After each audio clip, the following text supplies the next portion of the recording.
Hello everyone, welcome to the Analyst. Today we will be conducting a special session on the budget and we'll be discussing 9 important articles from the Hindu and the Indian Express. We'll be starting with the very first article with reference to the various data, with reference to the various trends in the Union Budget of 2024-25. In the next article, we'll be looking into a detailed analysis of the various schemes and policies announced in the budget. In the third article, we'll be looking into Supreme Court opinions on the GM mustard crop. In the fourth article, we'll be looking into a very special and innovative scheme in the budget announced as the Vivad se Vishwas scheme. In the fifth article, we'll be looking into the PM Janjatiya Unnat Abhiyan, which is a special scheme for the tribal sections of the population. And finally, we'll be concluding the entire discussion with 4 more important prelim snippets where we will be discussing news in shorts for our prelims examination. So stay tuned. So students, welcome to this special budget session of the Analyst. In most of the articles today, we'll be covering the various aspects, the various objectives, the various new changes, proposals presented in the Union Budget of 2024-2025.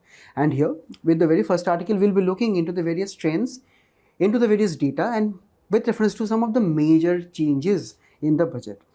And here, we understand that the Finance Minister has presented her 7th consecutive budget in the Parliament. And this is highly important based on the prelims and the mains examination. We'll be starting with actually the 3 questions that have actually appeared in the mains examination in the PYQs. There have been actually many questions with reference to tax management, public policy management, GST and the various other aspects of government budgeting. But I have chosen 3 questions from 2021, 2018 and 2017. And from the nature of this mains question, we can actually estimate as to how the questions in the upcoming mains of 2024, we can expect the questions to be, right? So very first question in 2021 was very simple. It was regarding the distinguish between the capital budget and the revenue budget, right? And also explain the components of both of this budget. So after giving definitions, you have to actually talk about the components. Second, the question is from 2018. It is talking about, say, comment on the important changes introduced in respect of the long-term capital gains tax and the dividend distribution tax in the Union Budget for 2018-19. And please note that the budget was of 18-19. The question appeared in 2018. So it is expected that 2024-25 budget, maybe a question can come in 2024 means, right? So that is why it is very important for us to focus on each and every aspect of the budget, and possibly we will be understanding the major themes. Do not worry about the various data I'm going to give you, about the various, say, facts and the information that I'm going to give you. You are going to be a future IAS officer. So you need to be aware of the recent trends in your country. You need to be aware of the recent macroeconomy of the country, various schemes and policies of the country. If you are aware of those things, if you are abreast of the economic data, that is the normal trends, not the exact number, not the exact figure, the trends, you are already there, right? And finally, the third question from 2017, the question is one of the intended objectives of the Union Budget 2017-18 is to transform, energize and clean India. Analyze the measures proposed in the budget 2017-18 to achieve the objective. Please note that this question came in 2017 based on again that year's budget. This question came in 2018 based on this year's budget. So it is highly important for us to focus on this part. And here we're starting with actually the objectives and the themes of the budget. And here, whatever things that we are going to discuss today, please remember they are highly crucial for your mains examination and also for the various aspirants here who will be appearing in the next year examination of mains and also prelims. Why? Because there will be various taglines, there will be various data which you can directly use in your mains answers, directly copy it down in your notebooks, right? So firstly, we'll be starting with the budget priorities. So we have here 9 priorities of the government of India as of now for overall Viksit Bharat, right? Overall prosperity and overall, say, roadmap towards Viksit Bharat, that is becoming a developed country by 2040.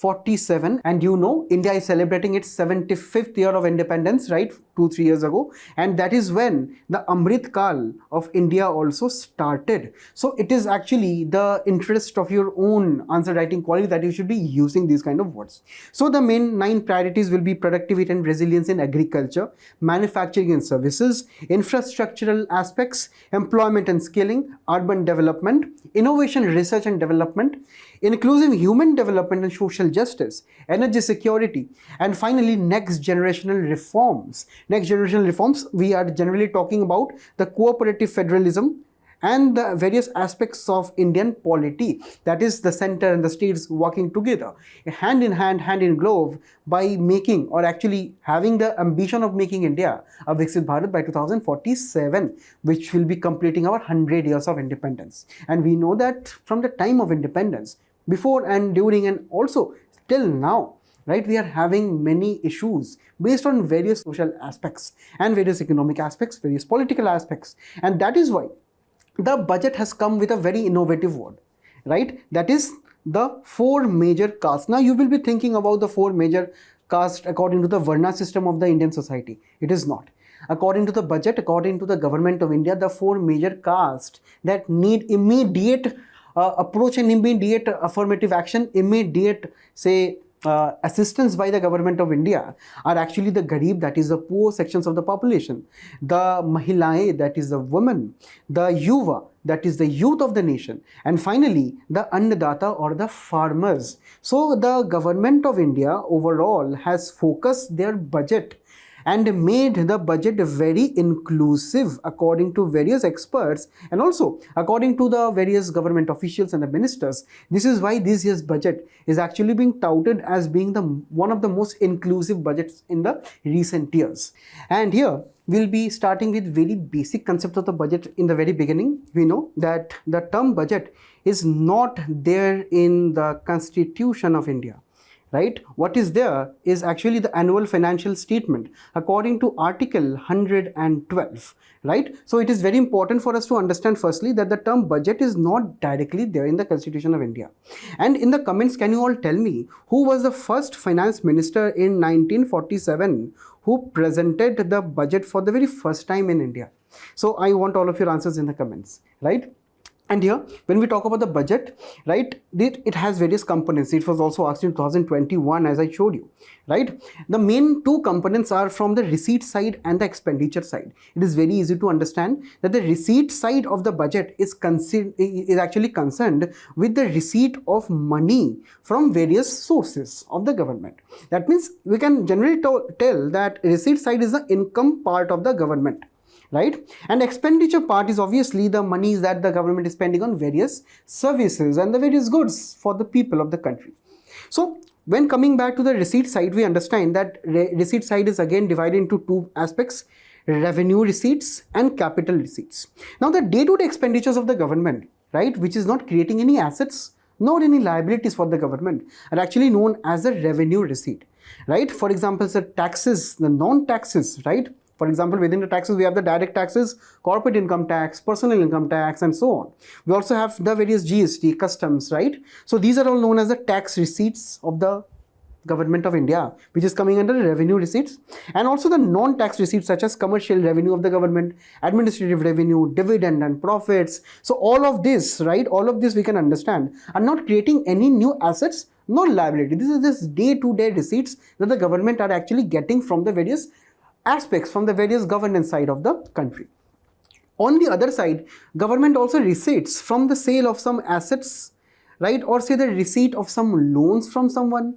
It can be, say, various banks in the country, from abroad, from various multinational organizations or some other nations. So the loans, or say sometimes the government is selling some PSUs, right, or sometimes, you know, government also is recovering some of the loan principal, say from the state government, or say from Sri Lanka, or say any other country that India has actually lent to, right? So it is actually leading to receipt of money receipt of Indian rupee for the government of India, right? And it is actually affecting the assets or liabilities side. So whenever we talk about capital receipt, either the assets of the country is decreased, say for example via sale of disinvestment, right? For example, sale of ownership in the various PSUs. So if you are selling your ownership, your assets are decreased. Or say you can also take various borrowings from the market and receive money, but if you're taking borrowings, you are actually increasing your liability. So this is actually done by assets and liabilities aspect, and generally we find that capital receipts are actually linked to this aspect. In the second part, in the expenditure part, we also have revenue expenditure or the day-to-day functioning of the government, and that is why the government sometimes need to spend a lot of money. For example, with reference to interest payments, with reference to contingency funds, say funds for emergencies, defense of the country, subsidies, grants to various states and union territories, which can actually also lead to various other new avenues, new infrastructure projects, right? So this is where the government has actually, say, to spend more money on a day-to-day basis. Also included within this, we have the government salary, wages, and so on, right? On the other side of the capital expenditure side, we have some expenditure made by the government to, say, build more schools, more colleges, which is coming under capital expenditure, more airports, ports, and so on, right? Also sometimes the government gives loans to various countries, right? So various countries, various state governments, UTs, right, for foreign governments. So these are the various loans that the government has actually given to the other peoples, other countries, from which the government is earning some interest, right? While the interest component we can understand is there in the revenue side, which is actually not creating any assets, non liabilities, right? Which is actually a day-to-day payment that the government is actually making or actually giving away, right? So this is actually from the revenue side. But when we talk about the loans that the government are giving to the rest of the people, rest of the countries, this is actually some source of income that the government is creating via loans, because government earns something from the interest rates, right? So this is coming under the capital expenditure side, because here either the government is actually creating more and more assets, or they are actually reducing their liabilities. So this is actually the overall picture of the component of the budget, right? And from this only we can calculate the various amounts of deficits. We know that deficit is actually the excess of expenditure minus receipts, right? So deficits, the overall budget deficit is actually the overall excess expenditure minus receipts. The fiscal deficit, we understand, is actually the overall expenditure minus receipts minus the loans that the government has taken, right? It is actually the overall deficit excluding the borrowings, because we understand we have already included borrowings under the capital receipts part. So it will be, we have to say, for example, for whatever deficit we have incurred, we have to fill it up, right? Because we have spent more, we have expended more, rather, which is compared to the receipt side. So that is what we have to understand. We have to take this excess amount as loan from the market, from other countries, maybe from the central bank, maybe. So that is why this gap is actually filled by the various borrowings from the markets and the government and so on. So this borrowing should not be included in the fiscal deficit. It is actually excluded from the fiscal deficit for this sense. Otherwise, it will be double counted in the budget, right? In the fiscal deficit. Other than the fiscal deficit, we also have a very important source of deficit, which is known as revenue deficit. It is just the difference between the revenue receipt part and the revenue expenditure part. So this is just the difference between revenue receipt and revenue expenditure. And the final one, we have the effective revenue deficit. Effective revenue deficit is actually the revenue deficit minus the grants that the government has given to the various state governments for the creation of various assets, because there can be some revenue expenditure that can actually create some assets. So the assets creating grants are actually deducted from the revenue deficit to get effective revenue deficit. So these are the detailed components of the various budget, and here we'll be starting with the overall trends of our recent budget now, right? As we can see, 1 rupee, or for example, whatever the money in India is coming from, it is the majority of them is coming from the borrowings and the liabilities, right? Then we have the corporation tax, we have the income tax, union excise duties, and the GST. So this is just a figure where we have to look at where we are actually earning as a government, as a nation. And where we are spending the money mostly, we are spending mostly in the interest payments. As we can also understand that 1 in 4 rupees goes towards interest payments.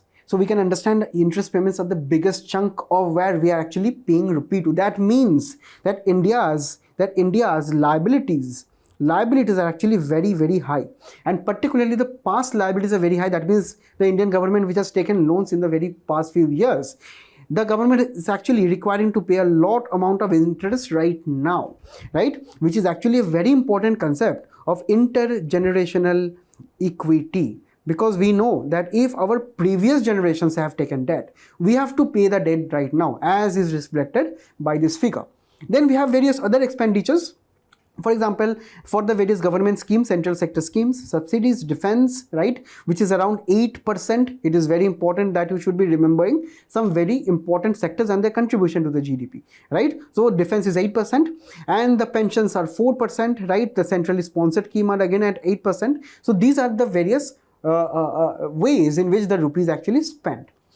Now, this is the total aspect of the budget size, right? All the figures are in amount of lakh crores. So we can understand that in this figure, right, out of the total budget size, that is 48.21 lakh crore. So Indian budget is valued at 48.21 lakh crore. This is actually picked up, this figure is actually from the budget at glance document. I recommend each and every one of you to please pause the screen for scanning this QR code, and scan this QR code, and please do read at least the major data, major amounts of, say, various trends in the report, right? From this, we find that again we have the gross revenue side, and from the gross revenue side, according to the various size of the circles, we can understand that among the gross tax revenue, we have the largest tax revenues from GST, from income taxes, and so on, right? Among the capital receipts, we are receiving debt receipts. That means we are actually taking liabilities from the source of market loans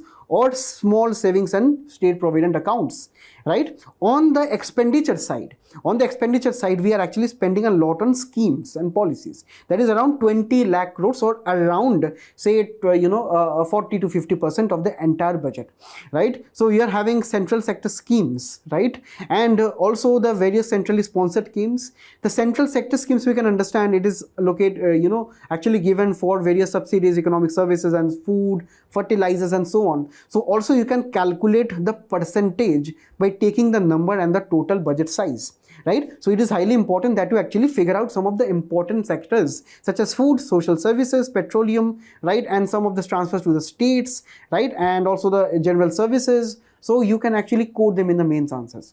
Knowing the exact numbers are not important, finding the trends are important.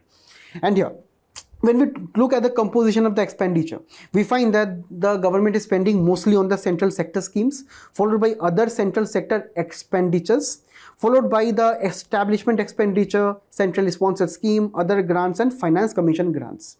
On the capital expenditure side, we understand that the capital expenditure is actually creating, or say is actually accountable to around 11.1% of GDP. So it is a very important data for you all to remember that the government right now, in the present budget estimates of 2024-2025, government is expected to spend 11.1% of the GDP.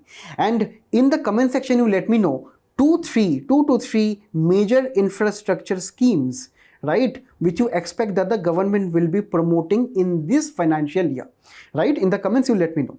Okay, now we find that the effective capital expenditure is actually on an increasing trend over a few years. Over the past few years, we find that the government, especially if you can note 2021, 2022, 2023 financial years, in these 3 years, the government has actually stepped up the investments, particularly to actually counter the COVID pandemic, right?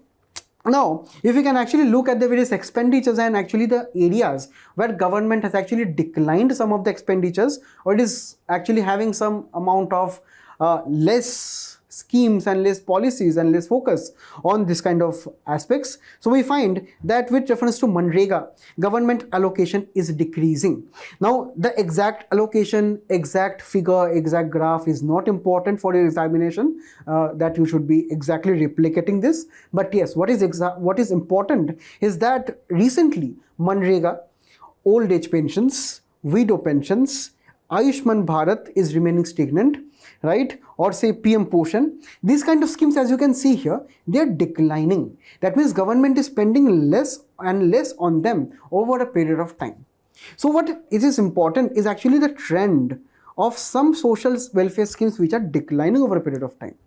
Again, this is not only on the basis of social welfare schemes. Also, when we look at the capital expenditure with reference to some of the important government, capital infrastructure and say capital expenditure programs, such as the Amrut, which is actually seeing decline in the recent times, right? Amrut is actually with reference to water supply, parks in urban areas, sewage systems. NHAI is also having a consistent rise, right? In this manner, we understand that highway sector is actually showing a positive sign according to last year trends. The PM Awas Yojana, as we see, as we have also discussed in recent Analyst, they are actually seeing a marginal rise, but overall we have seen in the previous years the scheme allocation of the funds allocated were actually declining. Smart cities mission, as we can see, is in a state of despair. It is actually on a state of decline.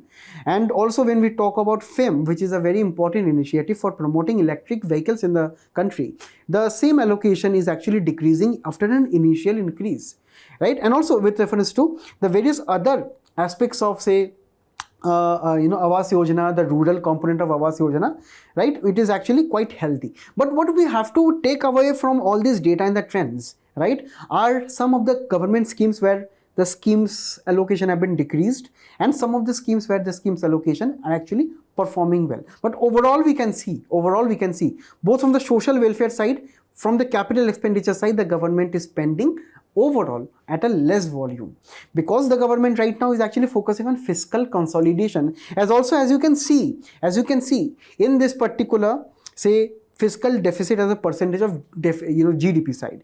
In 2021 financial year, deficit touched 9.2% due to COVID, right? And also as you can see from 2019, 20, 21, 22, India's economic growth actually fell down. It actually fell down due to the COVID pandemic. And that is why during this phase, the government actually took a lot of deficit, a lot of loan from the market. And that is why right now, from this figure, as you can understand, the government is declining the fund allocation over a subsequent period of time, right? When we understand the government is decreasing the fiscal deficit, government is actually spending less or doing the expenditure at a less volume and also focusing on increasing the receipts, right? So this is a very, very important data for you all. Apart from the other data, we can understand that there has been recently a decrease in the total amount of subsidies also. All the numbers in lakhs of crores, and we can understand as a percentage of GDP, right now subsidies right now account of around 1.31% of the GDP. In 2020-21, during the COVID time, it was around 3.82% of the GDP. Now it is very important for you all to memorize this kind of data, right? That is 1.31% of GDP, the total subsidy outgo is in the present financial year. And we can also note that in the last year and the last year before that, so we can understand over 2-3 years, the subsidy has definitely fallen down. Apart from this, we also understand the current account deficit, right, which is actually the difference between total imports minus exports of a country. We can understand that it is fluctuating wildly, and recently the deficit is also increasing due to various import and due to various import obligations, and also the changing nature of the crude oil prices all across the world, right, and also the various conflicts that are continuing across the world. We also look at the various expansionary PMI index, which is looking into the expansionary mode of production of goods and services across the country. We are also seeing the inflation trend, which is also coming down recently from a high of around 6.5%, and even before that it was quite high. Due to presently, as we can see, the inflation is around 5.5%. It is quite high due to rising amount of food inflation and also rising amount of fuel inflation, which are quite volatile components all across the world, right? And finally, we can also understand that when we talk about the scheduled commercial banks and their gross non-performing assets, they are also on a constant amount of decline from around 2018, right? So from around say 6 years, from the last 6 years, the NPAs have been going down. Now, when we talk about the deficit trends, the fiscal deficit trends, we can understand the current target for the government of India is 4.9% of GDP, right? So it is actually, government is actually trying to decrease the fiscal deficit, as we have already seen. And also we have to understand that recently the government of India received a lot of amount of surplus from the RBI and also from the various public sector banks in the country. And that is what we can understand, the government has gotten more than 2.32 trillion rupees, right? And this is actually going to benefit India even more in actually reducing the fiscal deficit target. And when we talk about the total tax receipts, we find that the direct tax receipts are actually more than the indirect tax receipts in the country.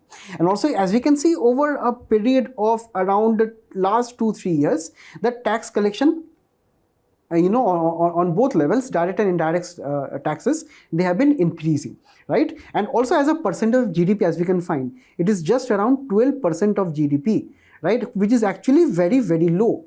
If we consider total population of the country, it is within the range of 1.4 to 1.5 billion individuals, right? But with reference to that, it is just around 12% of the GDP. So we understand the government of India must be increasing this fraction even more. When we talk about the relative taxes, we find that with reference to the private companies in the country in the last financial year, they actually received higher amount of profits, but the taxes coming from them, they are actually not as high as their own profits, right? The government has projected in the next financial year that they will be receiving an increase of 10.5% of corporate taxes, right, compared to income tax of increase of 16%. So government of India, they expect that the corporate taxes collections will be coming down in the next financial year. Now, when we talk about the FRBM Act, which is a very, very important component of the budget, right? The finance minister has to present various documents under this FRBM Act, because the FRBM Act is mandating the fiscal prudence, where the government is actually required to limit the fiscal deficit up to 3% of GDP by 2021. The target was up to 21, and we have to understand that also another target with this is actually limiting the general government debt and the central government debt. Within the general government debt, we have the center and the state, and the central government debt, right, up to 60% or 40% and 40% of the GDP, right? As we can also see that the fiscal indicators that the government of India has actually given the targets as of now. Government have target for this particular financial year 4.9% as fiscal deficit as a percentage of GDP. So this is where we have to understand the target of the government going forward. In the last financial year, government incurred 5.8% of GDP as fiscal deficit, and going forward it wants to reduce it. Also, if you can look at the central government debt, it is quite high at 58%, and government of India is trying to reduce it by 2% to around 56.8%. And we can also see that recently the government has decreased their target from 5.8% of GDP, that is fiscal deficit, to 4.9% of GDP. This has been possible due to cuts in the revenue spending, right? Government is spending more, as we have also seen from the data here, right? As we can also see the component, right? The government is increasing capital expenditure, but the government is actually decreasing the revenue expenditure, as is highlighted in the green boxes here, correct? So this is the fiscal deficit target that the government is adhering to. And with reference to this, I want all of you to solve this 2020 PYQ. In the comment section, let me know what is the answer to the same. Now, when you're looking into the various aspects of taxation changes in the budget, so firstly, the new tax regime was actually introduced in the last budget, where there were various slabs, new slabs which were proposed. And we have the current slabs of, for example, with reference to new tax regime, which was introduced previous year.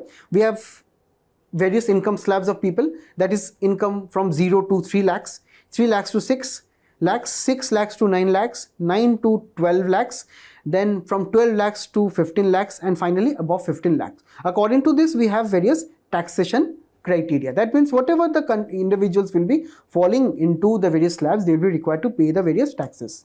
Now the government of India has actually changed some of the slabs. Firstly, the first slab was no change. The second and the third slab has increased by 1 lakh rupees. As you can see, earlier it was 3 to 6 lakh, right now it is 3 to 7 lakhs. So right now, people who are falling within this bracket, right? Earlier, if the people were within 7 lakhs or within 6 to 7, they have to pay 10% of tax. Right now they have to pay 5% of tax. So this is actually one of the changes which has been introduced, right? Apart from this, right, it has also changed the slab, the next slab, that is 7 lakh to 10 lakh rupees, and also it has revised the previous slab of 10 lakh, and now the final 3 slabs were not changed. While it is not important for you to remember all of the slabs and all of the percentages and so on, just remember the simple percentage of say 0, 5, 10, 15, 20, 30. This you can remember, right? And also the various slabs, the new slabs right now, because we have seen there have been questions in the PYQs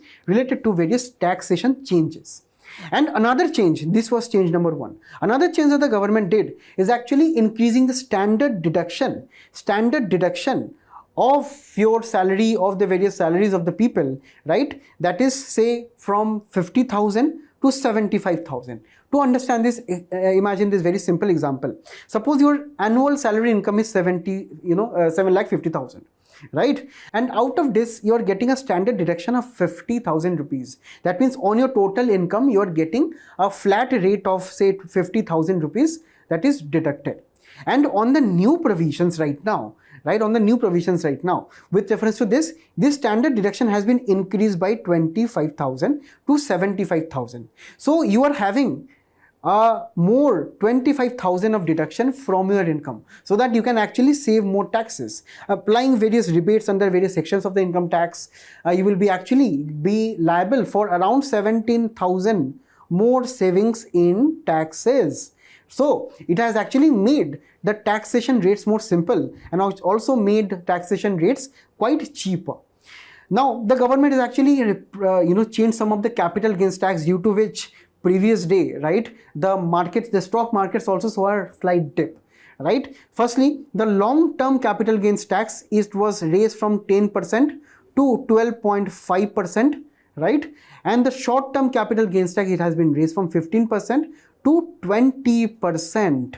Now this has been raised due to many people losing a lot of money in the stock markets due to short-term trading and also various intraday futures and options. In the comment section, you let me know if this was the right move for the country or not. In the next tax resolution, it was also proposed to abolish the angel tax. Angel tax was actually levied on the various individuals, on the various say high net worth wealthy individuals who actually invested in non-listed startups in the nation. So if the startups are not listed on the stock exchange and the investors are investing in the startups, they would be liable to pay a tax, and the tax would actually have to be paid by the startups. And this was actually seen as a very backward kind of a provision for a country which is actually actively promoting startups. Now angel tax did not apply to the investors who are investing in startups registered with DPIIT. Also, the government is considering reducing the corporate income tax on the foreign companies in this budget, and it is also trying to give safe harbor rates for particular industries such as diamond industry, because we know out of around say 9 out of 10 diamonds worldwide, right, they are processed and they are cut in India. So India is a major importer of diamonds and also exporter of finished diamonds. But it has been seen that due to various norms of various foreign companies and Indian companies and the various governments in between, there are some taxation uncertainties. So government is right now proposing a flat rate of 10% on those companies which are dependent a lot on import and export of the goods and services. So there will be some safe harbor rates, especially for the diamond industry. And let us get more clarity on this. We'll be discussing more on what the industries the government are thinking of. In the next one, government is also looking into relaxing the taxation norms for the cruise tourism industries to promote better tourism aspects for the country. So these are the detailed provisions, the detailed data and trends of the government budget. In the next one, we'll be actually looking into detailed analysis of the union budget right now. Very important for your prelims and for your mains also. We'll be starting with the various aspects of measuring progress of the government by now. Now we have to understand the present government, the NDA alliance, which came to the power at 2014. They advocated for minimum government and maximum governance. That is, they thought of allowing the private sector to take lead and decrease the government regulations and the strict norms, reducing Inspector Raj, and so on. Government, when it came in 2014, focused on heavy reforms, particularly liberalizing the economic sector. And it also focused a lot on the fiscal prudence, that is reducing unnecessary expenditures, and also spending a lot on building roads, bridges, and tunnels, and so on. So it is actually trying to crowd in people, crowd in investment from the rest of the population, right? And also by not taking a lot of loans and lot of borrowings and decreasing the fiscal deficit, as we have seen in the very first article, the government is actually leaving lot of funds with the banks for the private sector to invest. So this is actually the overall grand idea of the government that came to power in 2014, and also it is continuing till now. These are the broader ideologies of the government of India. Apart from this, the government also focused on formalization of the various manufacturing sector and the industries, and also digitization using Aadhaar card, bank accounts, and so on. A lot focus on financial literacy, financial inclusion, inclusive growth has been focused on. And finally, it is also about building essential infrastructure. So over a period of time, we have seen the government of the time right now is focused on these many themes. But if we analyze the performance over the last 10 years, we see, even if we compare the previous 2022, 2023 and a 23-24 financial years, as we can see, the GDP has actually fluctuated over a period of time, right? So the performance of the various sectors of the economy over the last 10 years have been quite like that of a mixed bag, that is both of positives and negatives. Well, we have had various big reforms such as the implementation of the GST, implementation of insolvency bankruptcy code, lowering of corporate income tax for the private sector, right? We also had various banking reforms in the country. So these were the various big reforms which were taken, very big and very bold reforms, and these are actually making the ease of doing business quite better in the country as of now. But also around the same time, we have seen rise in unemployment in the country. According to the latest PLFS report, right, we have seen that the unemployment rate is quite high. Also, if you look at the job quality, the question of job quality in the country right now, more and more people are actually employed as own account worker, according to India Employment Report 2024 by the ILO, right? That means they are actually self-employed individuals, right? After this, we have casual workers, and a very small fraction of the people are regular workers or belonging to the formal sector. So this is this issue of the unemployment aspect. Also, we had various issues on a macroeconomic scale, such as the COVID-19 pandemic, the global supply chain shock, and also the global conflicts which are taking place, the Russia-Ukraine crisis, which is placing a lot of strain on the crude oil resources of the countries and also all over the world. So this is actually taking place in this manner. Finally, we also have witnessed the K-shaped recovery, where after the COVID pandemic, the wealthy class of the population, they recovered their wealth quite easily after the COVID lockdown and the COVID aspects. But there were some portions of the vulnerable sections of the population which saw their wealth decline. So this is actually a K-shaped recovery that India saw after the COVID.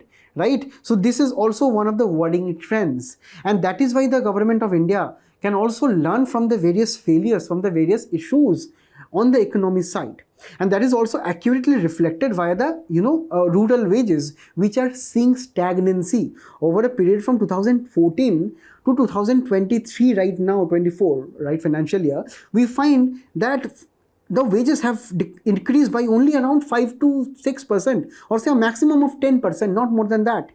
So we understand that the wages over the last 10-12 years have increased in rural areas by only 10%. So this is a very worrying trend going forward. And here we have to understand, with reference to the recent changes, recent initiatives announced in the budget, we will be looking into the various course correction change made by the present government, especially after the 2024 general elections. What were the various initiatives taken by the government to rectify this kind of issues? We'll be broadly looking at the various schemes and policies without going into too much of detail into each of them. Firstly, with reference to the NDA coalition in mind, the government of India has allocated around 15,000 crore for the Amravati development aspect, around 26,000 crores for development of road connectivity in Bihar. particularly on the Patna Purnia Expressway, Buxar Bhagalpur Expressway, and so on. We have also various amounts of funds for projects, power plant projects in Bihar, and also in with reference to disaster management with Bihar. So we can easily see the NDA coalition taking place in this particular budget allocation according to various experts. We have also understood that over the last term, the government actually made various infamous decisions according to agricultural economists with reference to the farm laws, with reference to other agricultural distress such as the erratic monsoon patterns, high amount of inflation in the markets. The government has actually tried to bring on various reforms such as building proper research activity for the agricultural sector. It is also trying to gain Atmanirbharta with reference to various oil seeds such as mustard, groundnut, sesame, and so on. It is also trying to boost the cooperative sector of the country by taking comprehensive all-round reforms for the cooperative sector in the country. Right? It is also trying to streamline the vegetable oil production and the supply chain by bringing in the cooperative sector, self-help groups, and the farmer producer organization under a particular aspect of rural infrastructure, storage, and marketing reforms.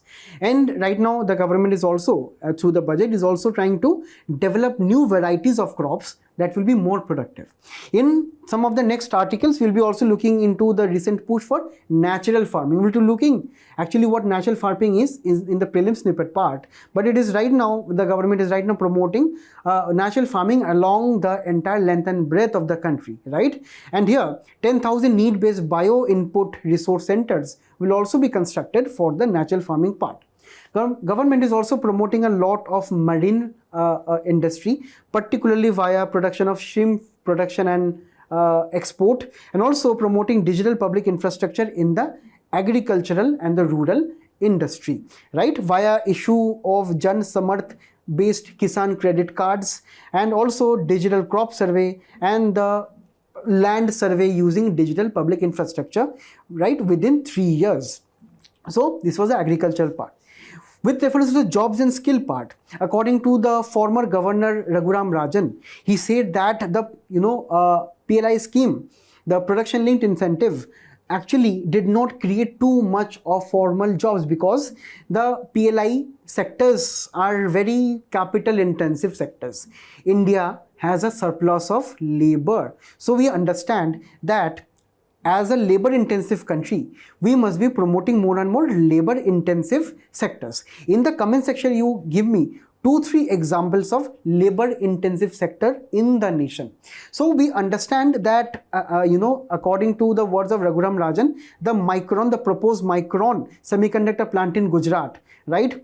The cost of one job created at Micron semiconductor plant in Gujarat, it will be leading to 3.2 crore per job created from the taxpayers' money. So it is a very expensive thing. So that is why we must be moving from PLI scheme to employment linked incentive. Employment linked incentive is actually presented in 3 parts in the budget documents.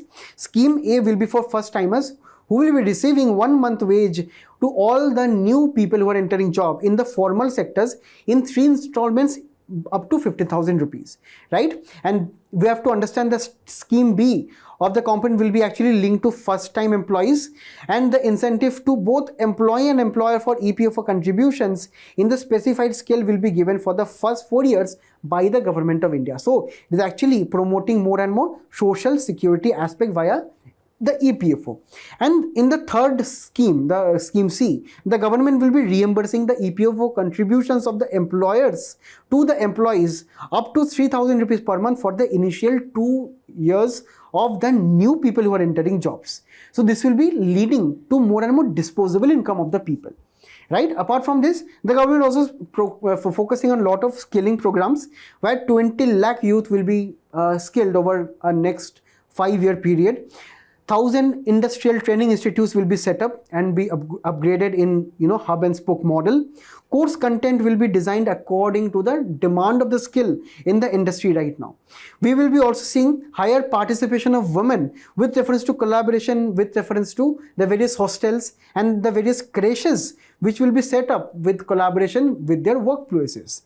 Loans up to 7.5 lakhs with guarantee from government will be given to the people who are interested in upskilling them, and the various students will be benefiting then. Finally, financial supports for loans up to 10 lakh for higher education will also be given here. Direct e-vouchers to the students up to 1 lakh students will be given every year. This will be benefiting a lot of students. And also annual interest subvention or discount on interest rates up to 3% will be given to people interested in upskilling themselves. In the next part, we'll be looking into how small businesses also have been benefited, particularly the MSMEs. If you look at the significance of MSMEs, there are around 1.55 crore micro MSMEs out of the total 6.3 MSMEs in the country, right? And we have to understand that, right, their contribution to the output, right, the MSME contribution to the output, the total output is around at 33.4%.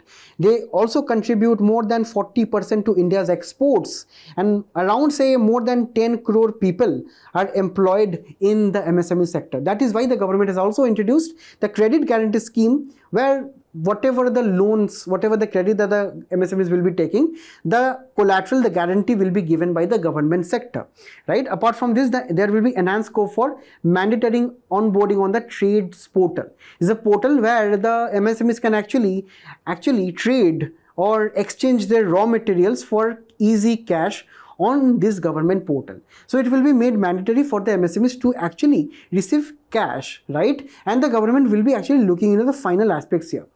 The MSMEs for unit for various food sector quality and safety testing will be promoted. There will be a new assessment model for MSME credit system that will be helping the banks to give easy loans.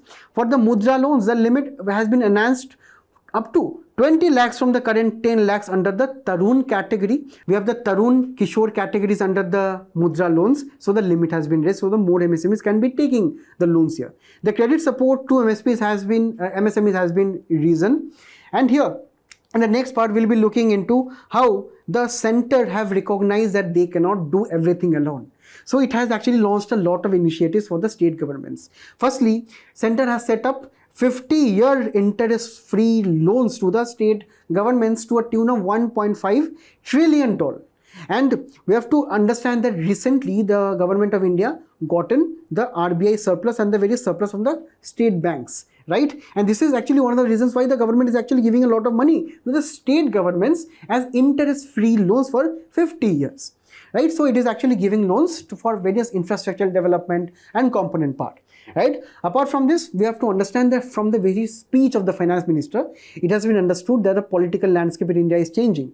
The government is actually looking for better center-state relations, so it is a welcome thing.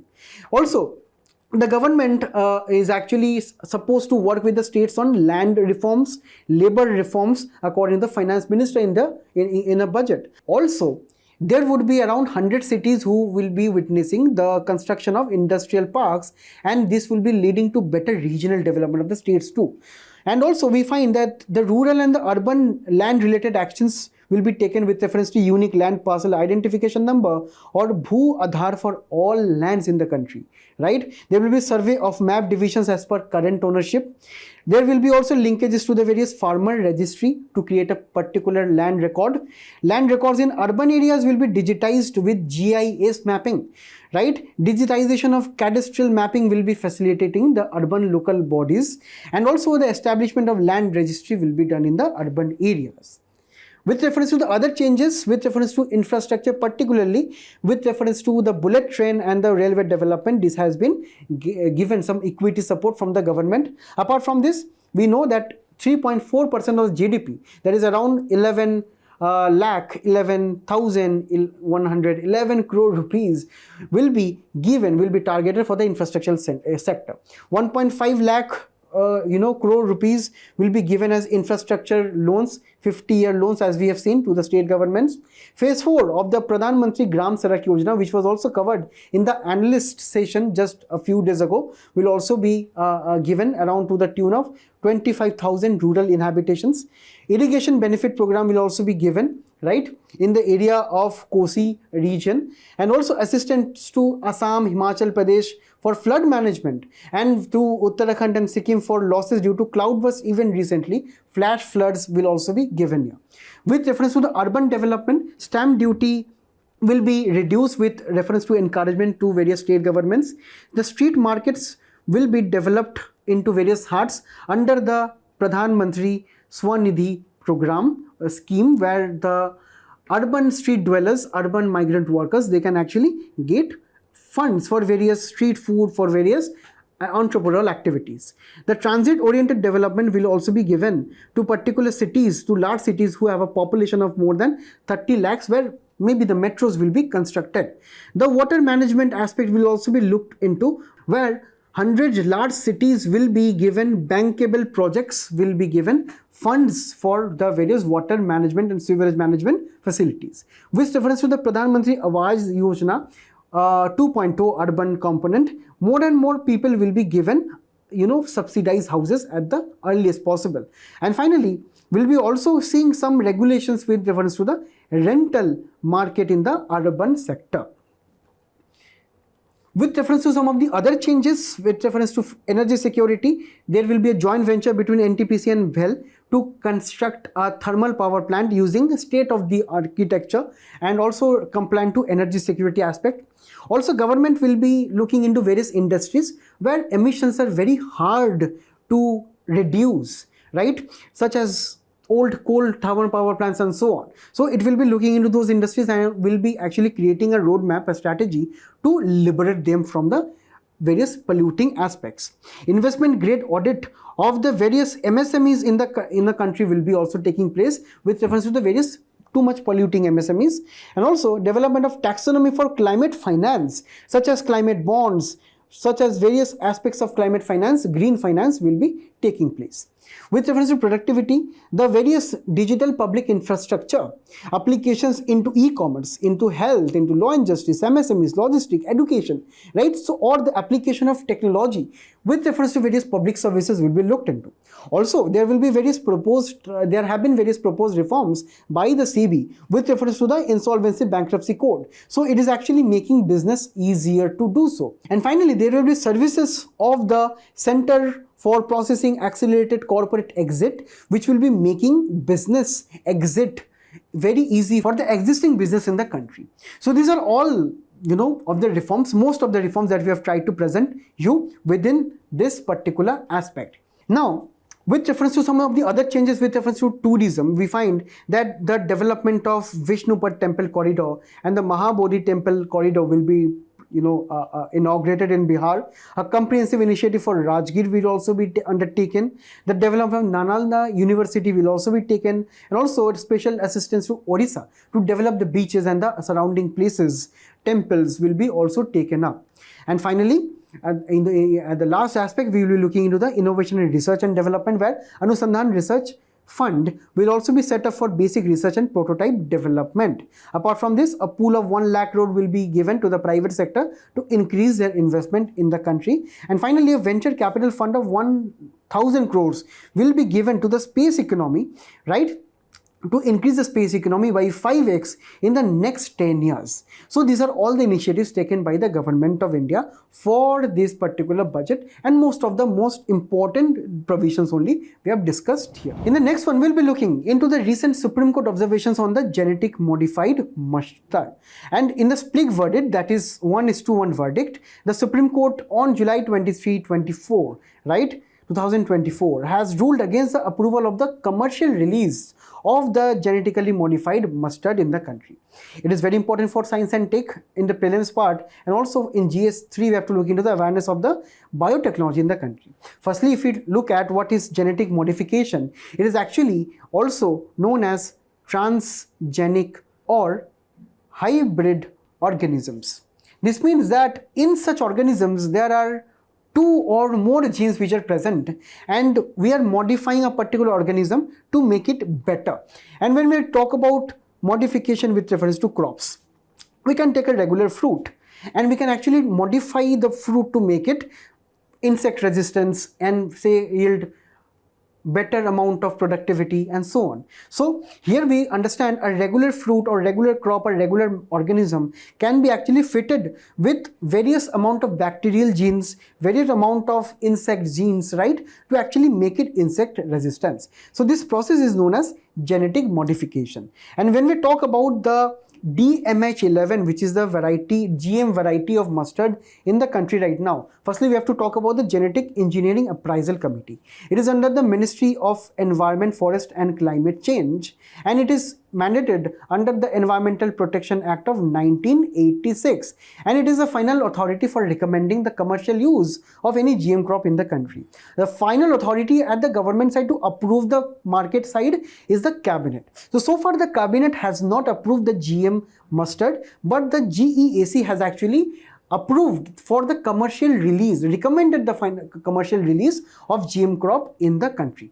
But with reference to this action, there have been many NGOs, many environmentalists who have approached the judiciary for this matter, and that is why the judiciary has taken up this matter with reference to the GM crops. So this DMH11 was developed by Delhi University Center for Genetic Manipulation of Food, of Croplands, and in collaboration with National Dairy Development Board and Department of Biotechnology.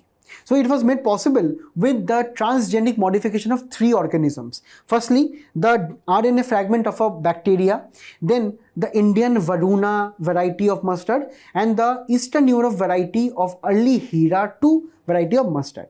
So based on the genetic modification of 3 genes, right, it was possible to achieve genetic male sterility of the crops, which is actually helping to make the crop insect resistance and pest resistance, and also giving better amount of productivity of yields, right? So here the necessity of GM mustard or commercial release of GM mustard in India is firstly that India is import dependent on the mustard in the country as of now, and also we understand 40% of the total edible oil production is due to mustard. So if we try to increase the productivity of mustard, we can also increase the amount of production in the country and also reduce the dependency on the other nations too.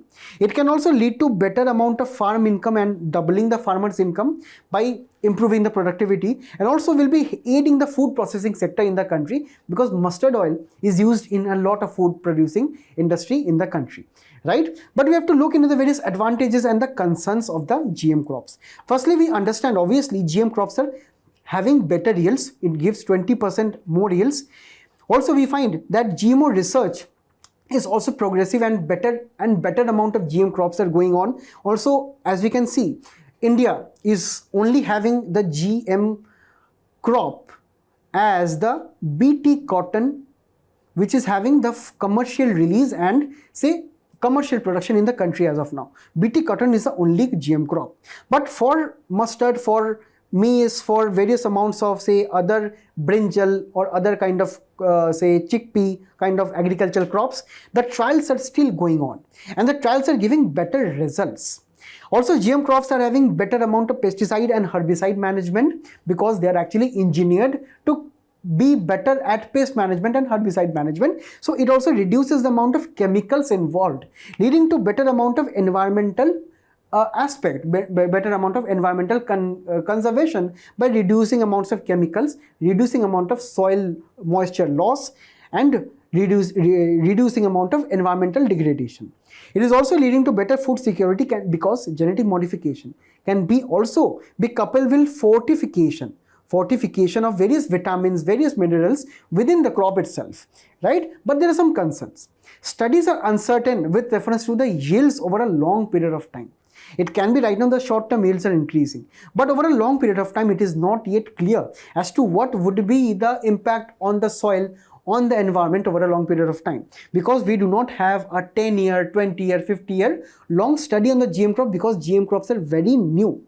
Also, we do not know about the butterfly effect it will be having on the overall ecological aspects, because the GM crops can disrupt the pollinators such as bees and various insects, which actually help pollinate the entire nature, right? But the effect of them we do not know, because there are many GM crops such as the DMH11 only variety which do not even produce pollens, right? So this will be creating an overall ecological aspect and creating a dangerous butterfly effect.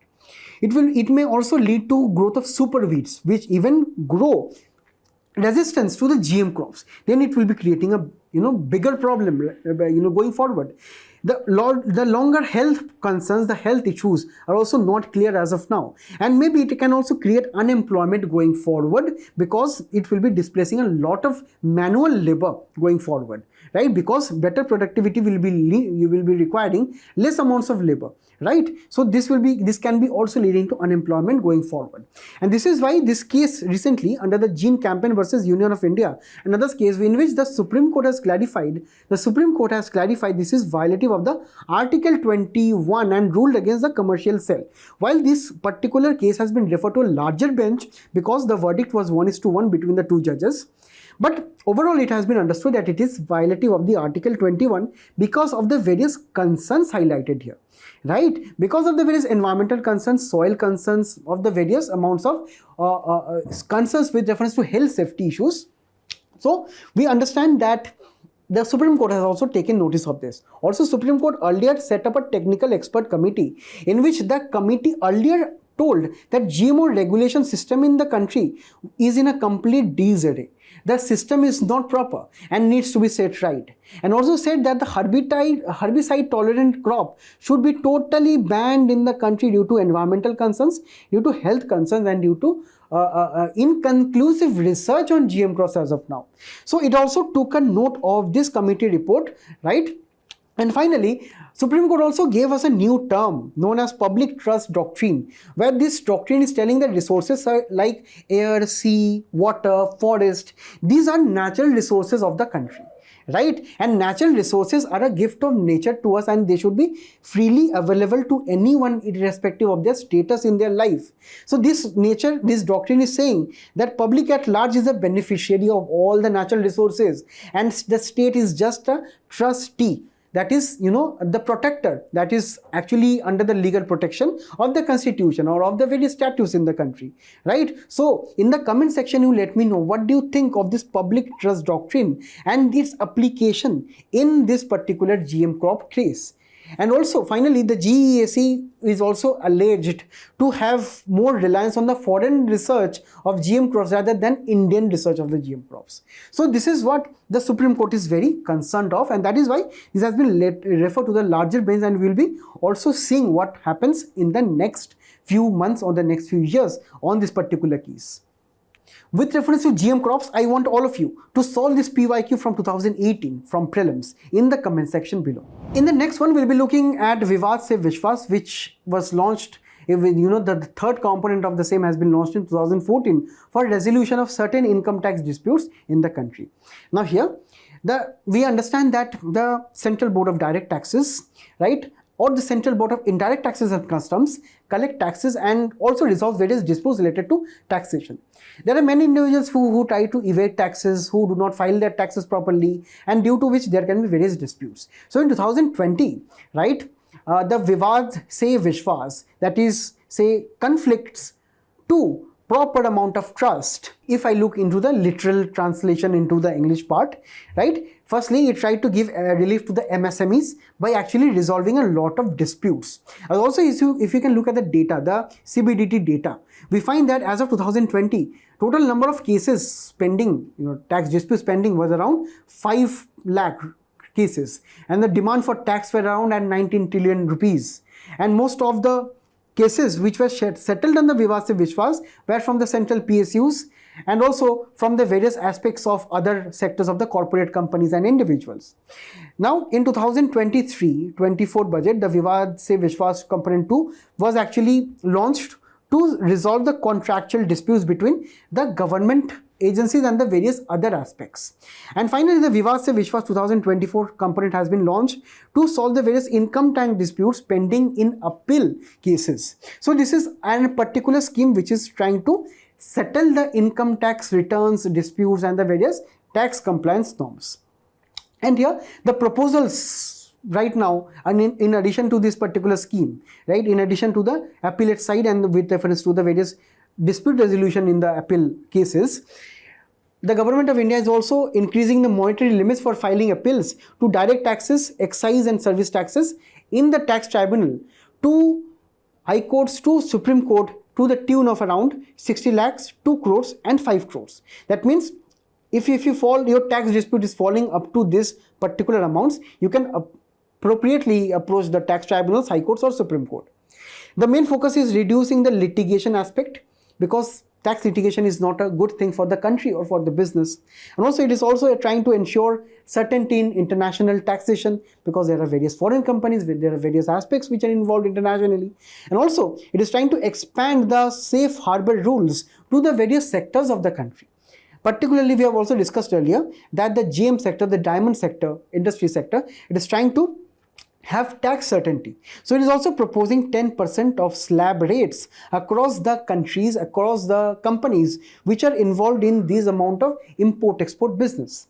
Finally, it is also trying to streamline the transfer pricing agreement, transfer pricing places, which is actually an arrangement where the various arms, various subsidiaries within the companies try to engage in unfair taxation means. So it is also trying to reform that particular aspect. In the next one, we'll be looking into the various tribal components, various tribal schemes of the government of India under the PM Janjatiya Unnat Abhiyan, because this was a recent scheme which was announced. We do not know too much about the scheme, but whatever we know, we are going to discuss today, right? So firstly, this is designed after the PM Janman.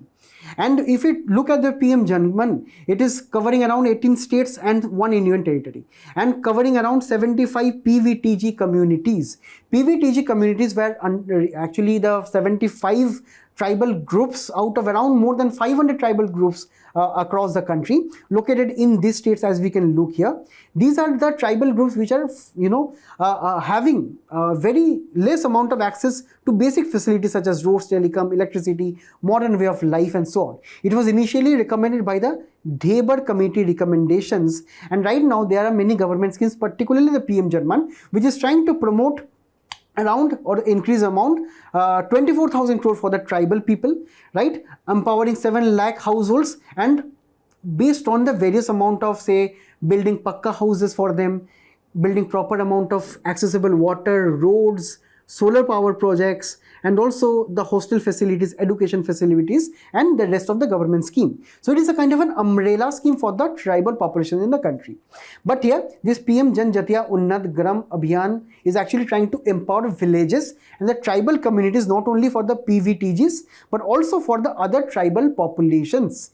Here, we'll be looking into various other tribal sections and the other schemes. Particularly, if you look at the tribal component allocation over a period of time, it has been increasing over a period of time consistently, particularly since 2021.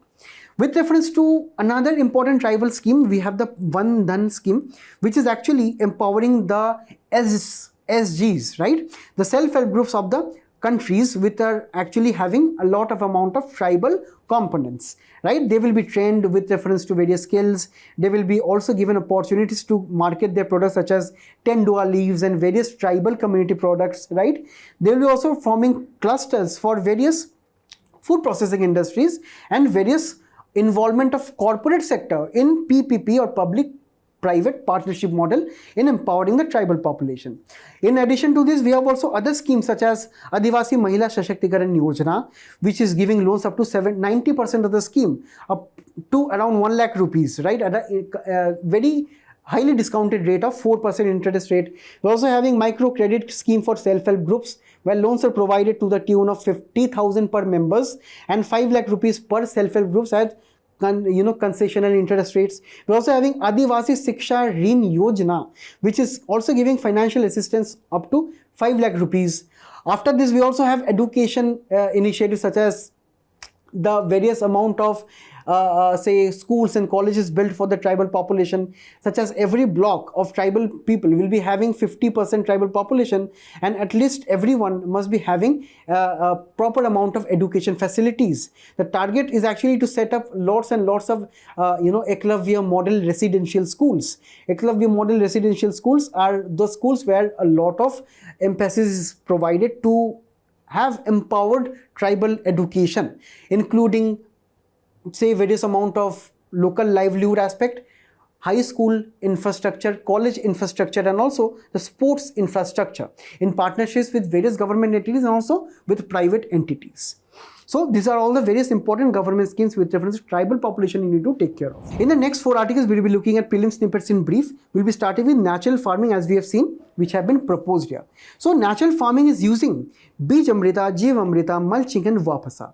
Right? Bij Amrita stands for beach treatment or seed treatment. We are coating the seed with proper amount of natural nutrients. We are applying no fertilizers, no pesticides under Jeev Amrita. We are actually helping the microorganisms in the soil to actually help the fertility, and also mulching by using soil and straw, and vapasa such as retaining the soil moisture. And by the very nature, by the very name of natural farming, we mean that we are actually doing something which is known as zero budget. That means we are not spending anything. The farmers are not spending any input credit, right? Any credit or any inputs on the farm side, right? Everything is natural without any chemicals. Right? And we have to understand there are some subtle difference between organic farming and natural farming. Firstly, we have to understand that with reference to fertilizers in natural farming, they are actually possible by cow urine and cow dung. Right? Natural ingredients are used. But with reference to organic fertilizers or say organic farming, sometimes the fertilizers, insecticides to say organic means are used. Right? So here the main founder was Subhas Palekar, here with reference to the zero budget natural farming, and this has many ecosystem benefits. Firstly, it helps to absorb a lot of CO2 from the atmosphere, helps in reducing the greenhouse gas emission. It also leads to a lot of amount of biodiversity by actually helping increasing the biomass for energy needs.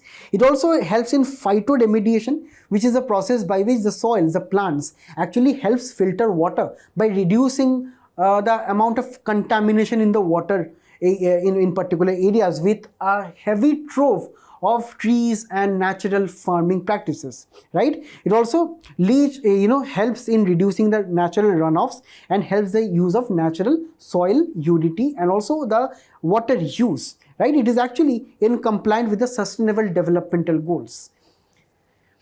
In the next one, we'll be looking into equalization levy. Equalization levy, to understand this, imagine that Mr. Yash is a resident in India, right? And is entering transaction with the various Amazon, Facebook, Meta, and Google, right? For example, right, Yash can be given some advertising agencies or say advertising services. For example, Facebook or say Meta can be giving some advertising services to Mr. Yash, who is, for example, a business person.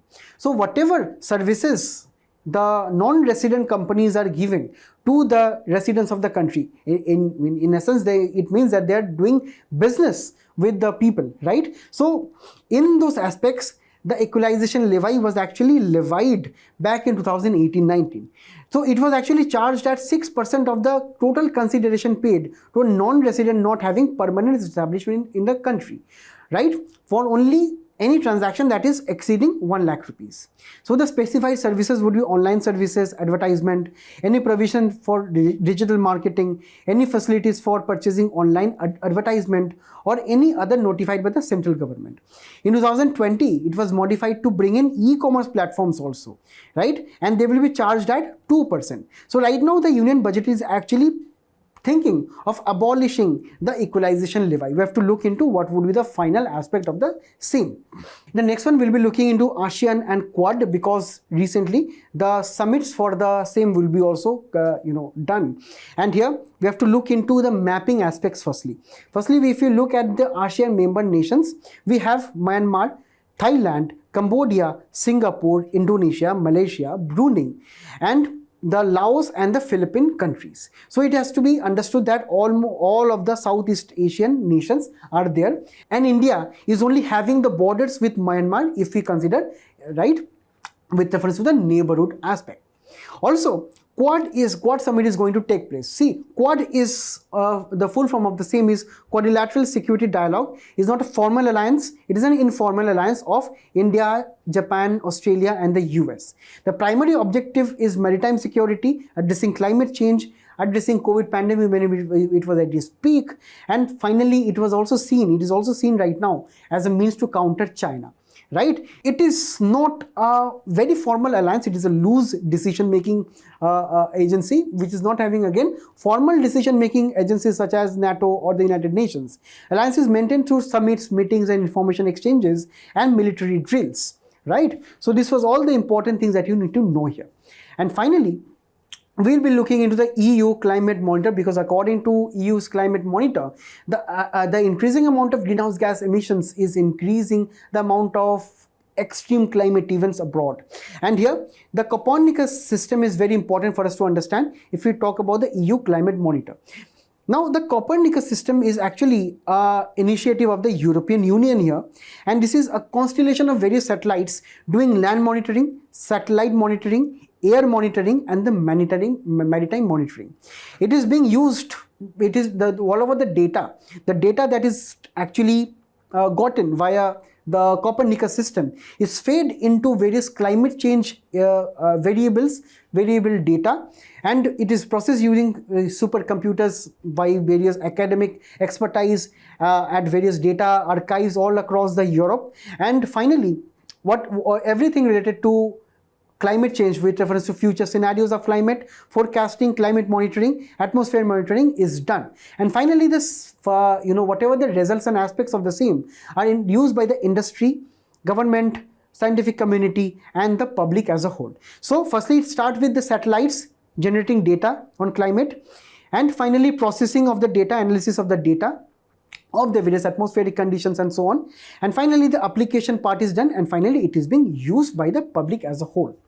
So this was all for the analyst today. I hope you all understood it. Please do participate in the comments, and you please do follow the quiz which is following up right now. All the best for your future examinations. We'll be meeting again soon. Thank you.